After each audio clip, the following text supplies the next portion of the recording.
Okay, good day. So, kita akan masuk kepada bahagian B. I continue untuk video yang lepas. Ini adalah trial negeri 9 kata 1 bahagian B. Okay. Kita cuba lihat soalan 13 sebab teacher berhenti di soalan 12 untuk video yang lepas. Okey, so 13 darjah 6 menunjukkan kedudukan 6 buah pekan P, Q, R, S, T, U pada strata Chatham. Majlis Bandaraya A ingin memajukan infrastruktur setempat melalui pembinaan jalan raya antara pekan-pekan tersebut. Mengikut hasil kajian seorang jurutera mendapati terdapat 3 buah pekan yang boleh dihubung dengan membina sebatang jalan raya yang lurus. Jadi kalau di sini kita tengok okey, kalau kita tengok dalam gambar raja, dia suruh kita cari 3 buah pekan tersebut. Maksudnya 3 yang boleh bina untuk masuk dalam garis lurus. Jadi kalau teacher lihat begini, okey, kemungkinan yang ada ialah PQS, kemungkinan. Dan ada kemungkinan juga TRU sebab di sini ini hanya lakaran, jadi kita tak boleh terus melukis and then kita nak melihat okey bandar mana. Jadi kalau kita nak identify, kalau kita nak kenal pasti apa yang kita buat, kita boleh cari ke kecerunan. Contohnya untuk titik PQS. Okey, untuk titik PQS. Kita ada titik dia ya. 10, Q 46 dan S negatif 6, negatif 9. Kita ada 3 titik. Jadi kita nak pastikan sama adakah titik ini adalah dalam segaris. Masih ingat ke segaris kolinear? Maksudnya dia suruh kamu buktikan sama ada dia adalah segaris atau tidak. Biasanya soalan-soalan begini dia tanya dalam vektor. Dia jarang sikit dia tanya dekat coordinate geometry. Tetapi di sini lebih senang kalau kita nak guna kecerunan, okey, untuk identify. Maka teacher akan cari MPQ dulu. Kecerunan PQ 15 tolak 6 bahagi 10 tolak 4. Okey, di sini teacher nak kongsi sikit lah. Okey, teacher nak kongsi sikit. Kebanyakannya bukan kamu tak tahu formula, tapi kamu akan selalu terbalikkan. Pastikan di atas ni ialah nilai Y. Dekat bawah ni ialah nilai X. Okay, to be made sure, you kena pastikan ini sebab ikut pengalaman teacher tu, pelajar yang pandai ni kan, dia akan terbalik. I also don't know why. Okay, pastikan yang Y di atas, X tu di bawah. Alright, so 15 tolak 6, 9 per 6. So, ringkaskan kita dapat 3 per 2. Dan kita ada pilihan, sama ada kita boleh buat kecerunan PS ataupun kecerunan QS, terpulang lah. Okey, kita dah buat kecerunan PQ. Jadi kalau you nak buat kecerunan QP, you akan dapat jawapan yang sama. Alright, so teacher akan buat kecerunan QS. So kecerunan QS, 6 tolak negatif 9 bahagi 4 tolak negatif 6. 15 per 10. So kalau ringkaskan saya dapat 3 per 2. Okey, penjelasannya begini. Maka okey, PQS ni ialah segaris. Kenapa PQS ialah segaris?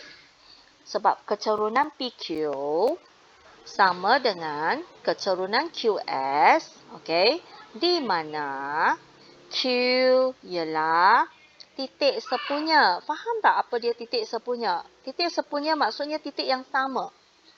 Q yang teacher guna di sini 4, 6. Maksudnya dalam kes ni kita guna titik yang sama untuk dua kes. Okey. Maka kita boleh kata P, Q dan S adalah segaris. Tetapi soalan di sini dia kata tunjukkan kiraan untuk 3 pekan tersebut. Okey. So di sini kita kata pekan Q ialah titik sepunya, maka P, Q dan S adalah pekan PQ dan S. PQ dan S apa dia? Boleh dihubung terhubung dengan sebatang jalan raya. Alright. Okay. Ini cara kita nak jawab soalan lah dengan betul. Okay. Ini cara penulisan yang betul. Iaitu kita cari dulu. Lepas tu kita terangkan kenapa kita cari. Alright. B. Tulis persamaan garis lurus yang menghubungkan ketiga-tiga pekan di 13A. Maksudnya dia nak kamu carikan persamaan garis lurus. So di sini, kalau cari persamaan garis lurus, apa yang kita perlu? Saya perlukan kecerunan, sudah ada 3/2. M sudah ada 3/2 untuk soalan B. Okey. Kita boleh pilih salah satu titik. Contohnya saya pilih titik Q. Kenapa teacher pilih titik Q? Tak ada negatif kerana nombor dia kecil. So senang kita nak uruskan. So formula dia Y minus Y1. Y tolak Y1, Y tolak 6 sama dengan 3/2 X tolak 4. 2 ni pindah ke atas. So 2Y tolak 12 sama dengan 3X tolak 12. See, minus 12 minus 12. Tolak 12. So, di sini kita dah cancel dah. Iaitu Y sama dengan 3/2 2X. Ini persamaan kepada jalan raya tersebut. Okay, next. Next, soalan dia. Apa yang dia tanya? C. Julutera tu didapati bahawa sebatang jalan raya lurus yang berserenjang dengan jalan raya 13B dapat menghubungkan dua buah pekan yang lain. Okey, tak apa. So, kita cari dulu. Sekarang ni kita dah ada kecerunan. Kan? Kita dah ada kecerunan. Kecerunan PQS. Okey. Kita dah ada kecerunan PQS iaitu 3/2. Betul?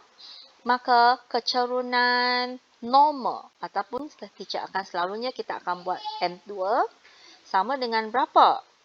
Iaitu kita akan guna 3/2 darab M2 sama dengan -1 sebab dia berserenjang. Berserenjang maksudnya begini. Ini adalah kecerunan dia dan satu garis di mana mendapat 90 darjah. Ini berserenjang. Maka M2 ialah -2/3. Maka kita cuba lihat yang manakah yang kita akan dapat -2/3. Titik yang mana? Kalau kita lihat, walaupun dia secara rakaran, maka ada dua kemungkinan iaitu sama ada TR, RU atau TU. So, kita kena buat semualah. Maksudnya kita kena cuba semua kecerunan dia. Okey, kecerunan T. Sekejap. T ialah -14. R dan U 1 -5. Sebab dia kata berserenjang kan. So, kalau berserenjang, dua titik tu dia akan dapat kecerunan -2/3. Contohnya kecerunan TR. Okay, kecerunan TR 10 tolak 2 -14 tambah 2. Sini saya dapat 8/-12. Ringkaskan dia -2/3. Wow, bernasib baik sangat-sangat teacher ni. So, yang berhubungkan dan berserenjang dengan jalan tersebut ialah TR lah sebab teacher dah dapat dah ni. Mungkin you tanya, teacher, kalau saya tak dapat, kita cuba lagi. Maksudnya mungkin 2 kali you buat, barulah you akan dapat ini. Tak semestinya terus buat, you akan dapat. Boleh ya, seperti contoh tadi juga soalan A. Okey, soalan A pun sebab teacher dah pilih ni pun kebetulan dia adalah satu garis. Sebab tu yang teacher terus dapat jawapan. Kalau kamu tak dapat, you can try the second one maksudnya. Maksudnya mungkin asalnya kamu buat TRU dulu. Jadi kalau tak dapat, baru kamu buat PQS. Boleh ya? Okay, so kita dah dapat Okay, pekan T dan R. Terdapat sebuah lingkaran berpusat O yang melalui pekan terakhir. Yang terakhir ialah yang mana? Tadi kita dah buat PQS, kita sudah buat TR.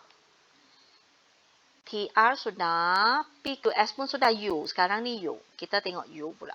Yang terakhir dia kata. Okey, membuat lingkaran membuat berpusat O. Tulis persamaan lingkaran bulatan itu.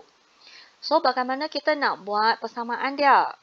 Okey, contohnya begini. Ini ialah O. Maka kita boleh cari jarak O. Apa yang kita nak sebenarnya di sini?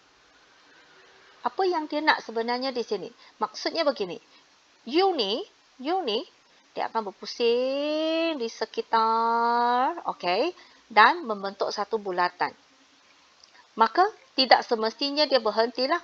Okey, kalau lingkaran, dia boleh jadi XY lah, satu titik yang sedang bergerak. Okey, tetapi kalau gerak pun kita kena ada keadaan dia, iaitu jarak OU akan sama dengan jarak OXY ni lah. Contohnya mungkin OI. Begini. Boleh?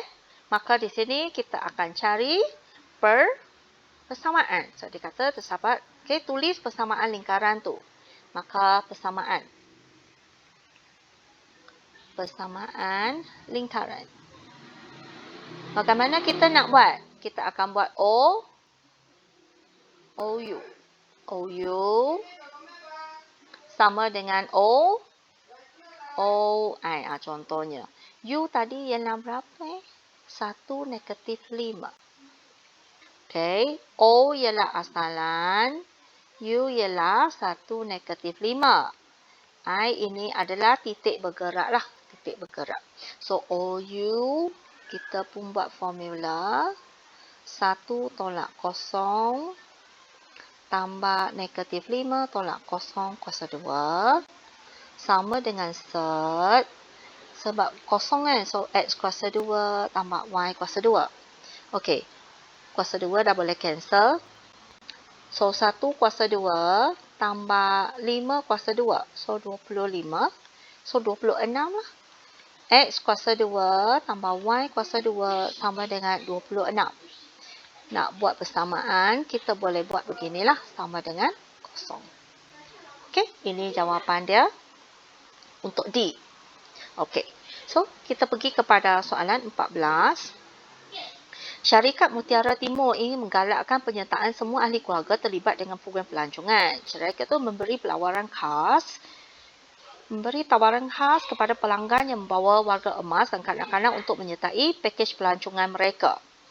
So, di bawah ni adalah maklumat-maklumat dan juga bayaran mereka. So, di sini, kalau kita nak cari bayaran yang di-charge ni. Satu benda yang terkurang di sini ialah pemboleh ubah. Maka kita kena letak sendiri pemboleh ubah itu. Contohnya, sini teacher letak E, ini D, ini K. Maka nanti kita akan cari bayaran untuk warga emas, bayaran untuk dewasa dan bayaran untuk kanak-kanak. Okey, daripada 3 family, maka kita dapat bina 3 persamaan. Okey, kita boleh buat 3 persamaan. Yang pertama ialah 4E tambah 2D tambah 3K sama dengan 680. 2E, 3D, 2K, 620. E, 4D dan 2K ialah 690. Okey, bila kita dapat 3 persamaan, bagaimanakah nak memudahkan kita untuk penyelesaian dia? Kadang-kadang kan you kan rasa, cikgu saya buat, lepas tu saya kena banyak kali buat. So, sekarang ni daripada E, D dengan K, kamu pilih yang mana you nak hapus. Contohnya. Contohnya, teacher tengok di sini sebab ini 2, 3. 2 dan 3 boleh jadi 6 kan perkali dia. Tapi 4. So, ini teacher stay. Maksudnya, saya kekalkan. 3, 2, 2. 6 juga kan. So, better I pilih E. Maksudnya, saya hapuskan E. Kenapa? Sebab ini darab 2. Ini darab 4. Saya terus dapat ketiga-tiga tu 4E. Okey. Dan kita perlukan 2 pasang untuk selesaikan ataupun kita nak hapuskan. Nak hapuskan E untuk cari D dengan K. Okey, so di sini ini jadi persamaan pertama. Okey, persamaan kedua. Persamaan ketiga. So nak jadikan E dia sama. 2 Sekejap Kalau teacher buat begini, 3 darab 2 dulu. Sebab teacher tak nak ambil 3 darab 4. Kenapa? Kalau saya darab 2, saya selesai dulu. Lepas tu yang ni, darab 4, saya selesai dengan atas. Okey? So, 3 darab 2, 2E, 8D, 4K sama dengan 1380. Ini persamaan keempat. Bolehkah? Boleh ya? Okey. Daripada 3 dan 4, teacher kata selesaikan dulu disebabkan amount di sini besar. Saya guna 4 tolak 3. Maka 2E tolak 2E tak ada. 8D tolak 3. 5D tambah 4K tolak 2. 2K sama dengan 1380 tolak 620. Kita dapat 760. Betul tak? Wait, 760. Ya. Okey? Lepas tu, ini jadi persamaan yang kelima. Kita nak cari persamaan yang keenam untuk selesaikan DK. Okey, seterusnya kita buat ni. 2 darab 2. Teacher continue di sini. 2 darab 2. So, 4E, 6D, 4K sama dengan 1240. Ini jadi persamaan ke-6. Saya selesaikan 1 dan 6. Iaitu 6 tolak 1. Okey. 4E tolak 4E dah tak ada. So, 4D tambah K sama dengan 560. Sama yang ke-7. Okey, supaya kamu senang nak tengok, sekarang ni kita nak selesaikan dan cari nilai D dengan K. Menggunakan persamaan 5, 6. Okey, nak gunakan persamaan 5 dan 6 pula. So, 5 dan 6 bagaimana nak selesaikan? Okey, 7 darab 2. Boleh tak? 8D tambah 2K sama dengan 500 ialah 1000 kan? 1120. Okey, ini ialah ke-8. Maka 8 tolak 5. Sebab teacher samakan K dia. Okey, teacher samakan K dia. Supaya kita boleh cancel. Maka 3D sama dengan 1120 minus 1120 kita tolak dengan 760. Maka 360. Maka D ialah RM120 untuk dewasa lah. Bila dah dapat ini, saya gunakan persamaan ke-7 untuk cari K. 4 darab 120 tambah K ialah 560. Maka K tolak 480 untuk kanak-kanak ialah 8. Untuk kanak-kanak ialah RM80. 560 tolak 480. Ya, RM80. Okey, bila kita dapat D dengan K, maka boleh cari nilai E. So, daripada di sini, teacher akan ambil E yang paling mudah sekali. Okey, so E tambah 4 dewasa tambah 2 kanak-kanak sama dengan 690. Maka E sama dengan 690 tolak 480 tolak 160. Maka 690 tolak 480 tolak 160. Warga emas dikenakan bayaran RM50 seorang. Boleh? Boleh ya? Okey, so kita dah selesai untuk soalan ni. Soalan ni kalau kita lihat walaupun dia banyak macam banyak kerja yang berulang-ulang-ulang, tetapi dia dikirakan sebagai soalan yang mudah. Sebab dia tak banyak kemahiran yang perlukan, kecuali kita selalu gunakan kaedah penghapusan. Mungkin ada yang tanya, teacher boleh saya guna kaedah gantian tak? Boleh. Kaedah gantian boleh digunakan. Tak ada masalah. Gantian boleh digunakan. Okey. Kecuali dalam soalan menyatakan dengan menggunakan kaedah sekian-sekian. Kalau dia tak kata apa-apa, you boleh proceed. Boleh? Alright. Kita pergi kepada soalan yang terakhir untuk kertas 1. Puan Faikah. Okey. Puan Faikah merupakan jurujual di sebuah syarikat pembangunan perumahan. Setiap bulan, dia menerima gaji asas 2,000 dan komisen 2.5% daripada jumlah jualan yang melebihi 100,000.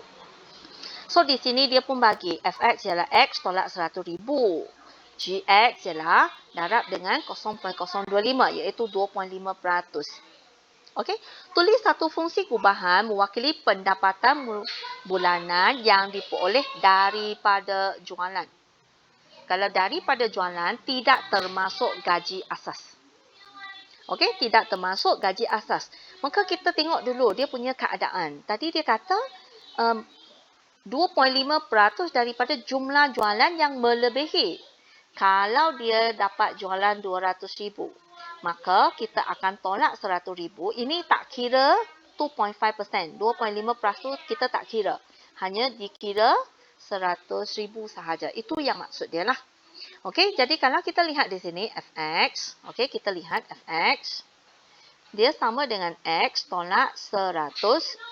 Di mana x ialah jualan dia. Okey. Lepas tu dia pun kata GX ialah 0.025X. Ini adalah dia darab dengan 2.5% kan. Maksudnya ini adalah panggil apa kita kata step yang kedua. Ini step yang pertama. Betul tak? Jadi bagaimanakah kita nak sambung gubahan dia? So asalnya kita ambil jualan kan X. Okay. So kita tolak 100,000. Kita dapat di sini Y kan. So ini ialah F. Dan daripada Y, barulah kita darab 2.5%. Maka kita dapat Z. Maka ini melalui G. Jadi, untuk fungsi gubahan tu kita guna GF ke FG? Teacher dah kata kita patah balik kan? Maka kita cari GFX. Iaitu GFX ialah X tolak 100,000. Okey, maka GX ialah 0.025 darab dengan X tolak 100,000. So, di sini kalau nak kamu boleh ringkaskan, tak ada masalah. 0.025X tolak 2,500. Ini adalah fungsi gubahan untuk A. Sebab dia kata diperoleh daripada jualan. Dia bukan semua. Bukan jumlah pendapatan dia. Okey. B. Jika Puan Faikah berjaya mencapai jualan sebanyak 225,000 pada bulan September. Cari jumlah pendapatannya pada bulan tersebut. Di sini. Jumlah pendapatan maksudnya dia tambahlah 2,000 yang ekstra tu. Yang gaji basic dia tu. Jadi untuk soalan B, kita pun lihat. Okey. Pendapatan dia sama dengan berapa? Sama dengan 2,000. Kita tambah dengan GFX ni lah. Boleh kita tambah dengan GF 225,000. Boleh. So 2,000 tambah 0.025 darab 225,000. Ini jualan dia. Kita tolak 2,500. So, guna kalkulator. Okey, guna kalkulator. Kita akan dapat jumlah pendapatan pada bulan tu ialah 5,125. Boleh? Okey, seterusnya kita pergi kepada soalan C. Jika Puan Faikah ingin mendapat jumlah pendapatan bulanan sekurang-kurang 8,000. Maksudnya, dia nak jumlah pendapatan kan 2,000 tambah dengan GFX, dia nak lebih daripada 8,000. Sekurang-kurang. So, boleh sama dengan 8,000. Boleh? Okey. Sebab gaji ini tetap, so ini kita pindah. Maksudnya, untuk pendapatan jualan, mestilah lebih besar. Maksudnya, lebih atau sama dengan 6,000. Jadi, kita pun lihat di sini. Boleh ganti, kita gantikan ni lah. 0.025X tolak 2,500 adalah 6,000. 0.025X adalah lebih atau sama dengan 8,500. Maka X sama dengan 340,000. Maksudnya, kalaulah dia nak jumlah pendapatan dia sekurang-kurangnya 8,000, maka jualan minimum ialah berapa? Ialah RM 340,000. Okey. So, teacher sudah selesai untuk kertas ini. Maka, kalaulah terdapat kesilapan, mohon PM teacher ya. Okey, you boleh PM teacher, you boleh tinggalkan komen, tak ada masalah. So, teacher berhenti di sini. Thank you.